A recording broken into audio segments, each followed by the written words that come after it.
इंतज़ार हुसैन पंजोता, जिसका ताल्लुक गालिबन साहिवाल से है, वो कोऑर्डिनेटर हैं, बानी पीटीआई के, वकील भी हैं इमरान खान के। उसे चंद रोज़ पहले अगवा किया गया था। अगवा कहाँ से किया गया था? दारुल खिलाफा, दारुल हुकूमत पाकिस्तान इस्लामाबाद से। अब ये ड्रामाई अंदाज में इंतज़ार पंजोता एक तो अगवा हुआ और ड्रामाई अंदाज में उसे बाजियाब भी करवाया गया। सुप्रीम कोर्ट ऑफ पाकिस्तान में जब हेयरिंग हुई तो पूछा गया कि इंतज़ार पंजोता कहाँ है, तो अटॉर्नी जनरल ने कहा कि 1-2 दिन में आ जाएंगे।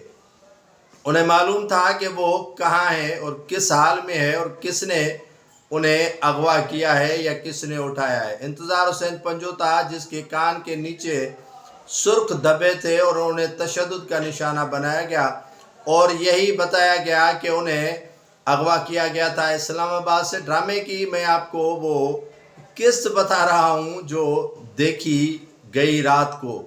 वो इस्लामाबाद से अगवा होते हैं और पोश इलाके से, और यहाँ सिक्योरिटी सख्त होती है, वहाँ से अगवा हुए और मुंतकिल हुए खैबर पख्तूनख्वा पेशावर। जब पेशावर वालों का दिल भर गया तो इंतज़ार हुसैन पंजोता को वापस लेकर आ रहे थे, तो कोई शाह हुसैन अटक का इलाका है, वहाँ पर मुकाबला होता है और अगवा कार फरार हो जाते हैं और कार की तलाशी ली जाती है। तो इंतज़ार हुसैन पंजोता वहाँ से निकलता है। इंतज़ार हुसैन पंजोता जो इतना कमज़ोर हो पड़ चुका था और बोलने की उसमें सकत नहीं थी। जब वो इमरान खान के वकील थे या वकील हैं, जब भी हेयरिंग होती थी तो इंतज़ार हुसैन पंजोता इमरान खान से मुलाकात करने के बाद जो प्रेस कॉन्फ्रेंस या न्यूज़ कॉन्फ्रेंस करते थे वो ऐवानों को ही हिला देते थे। लेकिन जब वो बाजियाब हुए तो बड़े सहमे हुए थे और उनका नाम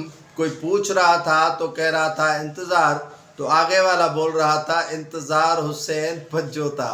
तो ये हाल है हमारे मुल्क का। उठा भी जाते हैं, बाजियाब भी हो जाते हैं। जैसे साबिक chief justice high court Karachi के बेटे सज्जाद अली शाह के बेटे को अगवा किया गया था और एक ही दिन बाद सिगरेट का कश लगाते हुए बाजियाब करवाया गया था।